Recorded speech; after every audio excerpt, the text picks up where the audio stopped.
కాదంబరి జత్వాని విషయం బయటకు వచ్చినప్పుడు 4 రోజుల నాడు నా వీడియో లాగులో కాదంబరి జత్వాని దయనీయ పరిస్థితి గురించి సాక్షి పత్రిక రాయాలి కదా, ఐపీఎస్లు ఇలాంటి పనులకు పాల్పడడం ఏమిటని ప్రశ్నించాలి కదా అని అన్నాను నేను. రెండో రోజే సాక్షి పత్రిక జత్వాని గురించి రాసింది. ఆమె దయనీయ పరిస్థితి గురించి కాదు, ఆవిడ మాయిలేడని రాసింది. పారిశ్రామికవేత్తలే టార్గెట్గా హనీ ట్రాప్ చేసే వలపు వల విసిరే మాయలేడి జత్వాని అని రాసింది. ఐపీఎస్ అధికారుల గురించి కూడా రాసింది.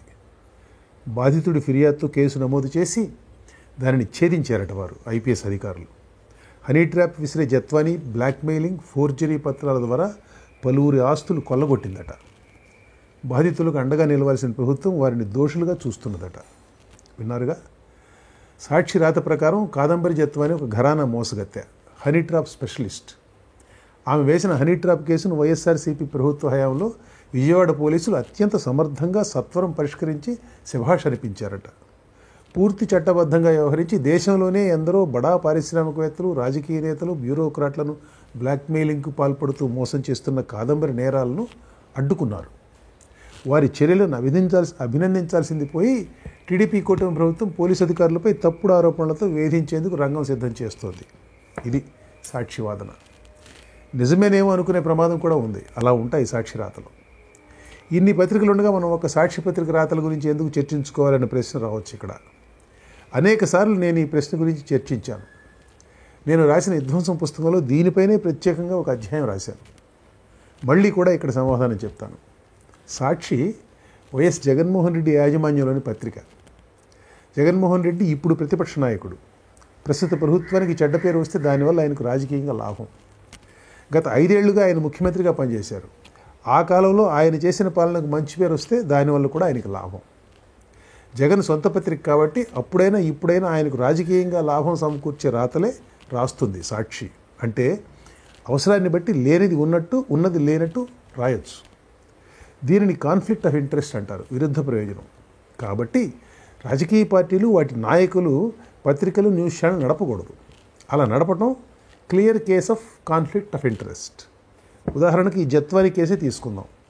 ఆమెను కిలాడి అని రాసిన రాతలో ఆమెపై ఫిర్యాదు ఇచ్చిన కుక్కల విద్యాసాగర్ను సాక్షి పత్రిక ఒక రాజకీయ నాయకుడు అని రాసింది. అతను వైసీపీ నాయకుడు. 2014 ఎన్నికల్లో వైసీపీ తరపున పోటీ చేసి ఓడిపోయారు. అతను వైసీపీ నాయకుడు అన్న విషయాన్ని సాక్షి దాచింది. ఎందుకు? ఆ మాట జగన్ నేతృత్వంలోని వైసీపీకి నష్టం కలిగిస్తుంది కాబట్టి. అదే రాతలోని ఇంకే విషయం కూడా మీ దృష్టికి తీసుకొస్తాను. విద్యాసాగర్కు చెందిన భూమిని జత్వాని విక్రయిస్తున్న విషయం అతనికి ఫిబ్రవరిలో తెలిసిందట. దానితో అతను పోలీసులకు ఫిర్యాదు చేశారని సాక్షి రాసింది.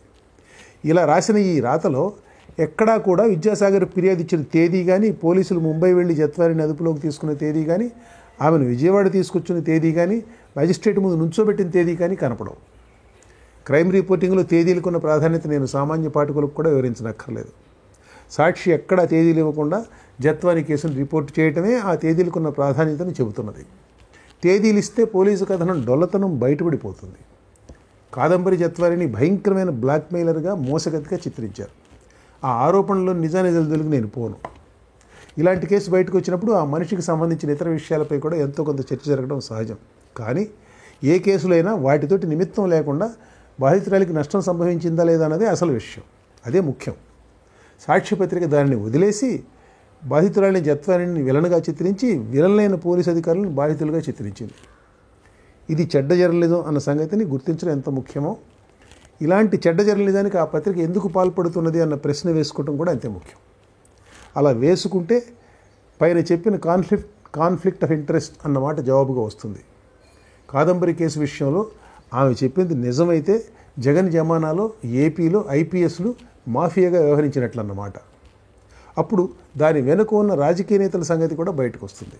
అలా రావడం జగన్కి నష్టం. మరి జగన్ డబ్బులతో నడిచే సాక్షి చూస్తూ అలాంటి నష్టం ఎందుకు జరగనిస్తుంది?